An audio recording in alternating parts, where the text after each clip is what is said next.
If you enjoy this video, make sure to click the subscribe button and also the notification bell so you never miss out on another absolutely fantastic review. Enjoy! Hello everyone, it's DiegoDoom here, finally bringing you another vlog. In today's vlog, we're going to talk about buildings. After many requests, it's finally here, a vlog about the buildings I use in my reviews. Sorry it took so long guys to make this, but here we go. There are a variety of buildings out there to help us create awesome cityscape dioramas for our figures. Now finding the right buildings can be a little difficult, and there are resources to help you create your own buildings. For me personally, I don't have the time to create my own buildings, so I managed to amass a small collection of fully assembled buildings and buildings that require very minor assembly that create awesome city dioramas for our figures. Today we're going to cover 3 different building types I use in my reviews, and hopefully this video can help you create some cool scenes. First up, we have the sets that really started it all, the SH Monster Arts Godzilla Effects Set 2 and Toho Special Weapon Set 2. I have already made a full in-depth review on these sets, so be sure to check out the full review by clicking the card on screen right now. Since I have already reviewed these sets, let's go over them briefly. Building-wise, these sets both come with 2 types of damage buildings, a wide damage building and a narrow damage building. The Godzilla Effects Set 2 comes with 2 narrow buildings and 2 wide buildings. The Toho Special Weapon Set 2 comes with 1 narrow building and 1 wide building. The narrow buildings have a great sculpt with a weathered gray paint app. The front side of the building is nice and standard. On the back side of the building, we can see a huge detailed chunk has been blown out. The wide building has the same great sculpt and paint apps that we've seen before.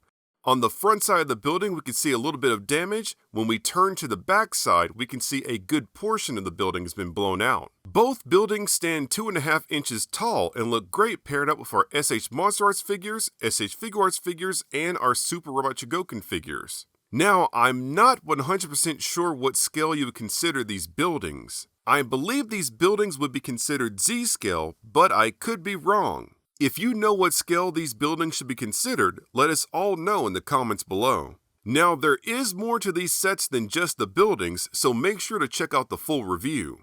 Next up, we have our Tamashii Option Act building sets. There are currently 3 different sets available. We have our normal version, damage version, and a special color version that comes exclusively with the SH Figure Arts Ultraman 50th Anniversary release. I have already reviewed these buildings in full detail in my review of SH Figure Arts Ultraman 50th Anniversary. To see that review, make sure to click the card on screen right now. Since I have already reviewed these buildings, I will briefly cover them. First up, we have our normal Option Act buildings. This set comes with 1 2-inch small building with a light gray paint app, 2 2.5-inch mid-sized buildings, 1 wide and 1 narrow, and then finally 1 large 3 3/4-inch building with a light gray paint app. For the damage buildings, we have the same great sculpt for the small and tall buildings, except this time they have a slightly darker gray paint app. The real innovation in this set is the sculpt of the mid-sized buildings. The narrow building has a cool damaged sculpt that looks like it's in the process of collapsing. The wide building has a cool destroyed look with each window broken and various large cracks. The exclusive Ultraman 50th Anniversary set buildings have the same great sculpt as our normal buildings, except this time they have dark and light brown paint apps.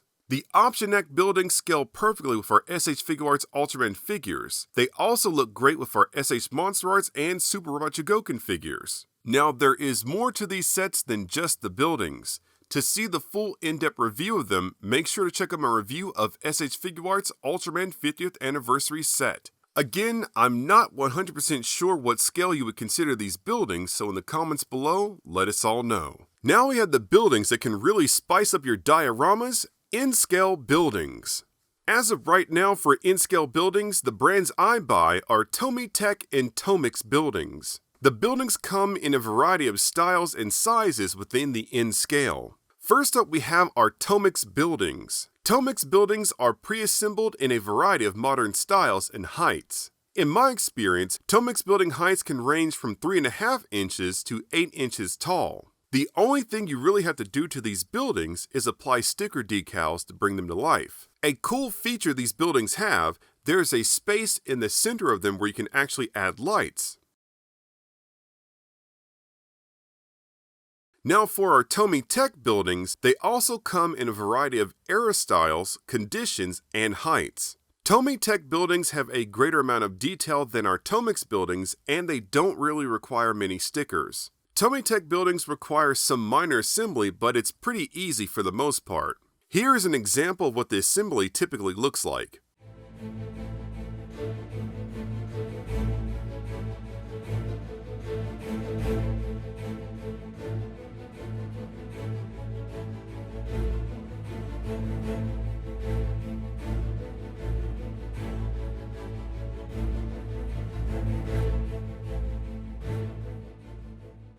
Something else that is cool, some buildings are modular and you can build them to different formations. During assembly, most tomytec buildings plug into some type of base. Depending on the way the buildings are assembled, when moving the buildings around, some pieces can fall off. So either watch out for that or maybe you might want to consider supergluing a few pieces. When it comes to scaling, Tomix and tomytec buildings look great with SH Monster Arts, SH Figure Arts, Super Robot Chogokin, Solo Chogokin, Sentinel, and even our X Plus figures. If you ever feel like maybe the buildings are too large in your scene, you can also use simple depth of field techniques to get them to look better. Each of the building sets look great individually, but when we mix and match them all together, we can create some really absolutely fantastic scenes. So now the big question is, how much do these awesome buildings cost and where can I pick them up from? For the Tamashii Option Act sets, you can import them from most Japanese sites for $12. From what I've seen domestically, they cost between $20 to $35 on Amazon. I would recommend picking up at least 2 of each set. For the Godzilla Effects Set 2 and Toho Special Weapons Set 2, it can be a little bit harder to find at a reasonable price. I initially imported both sets for $27. As of right now, I see prices for these sets as high as $110, which is crazy. My best advice is trying to keep an eye out on sites like Mandrake and hopefully you'll find them for a reasonable price. Again, I would recommend picking up at least 2 of each set. For our Tomix and tomytec buildings, they typically range from $15 to $45 a piece depending on the type of building you buy.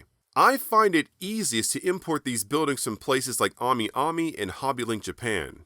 Well guys, this concludes my vlog on buildings. I hope you guys found it helpful and informative. In the comments below, let us all know the types of buildings you use in your dioramas or if you build your own. This has been another vlog by DiegoDoom.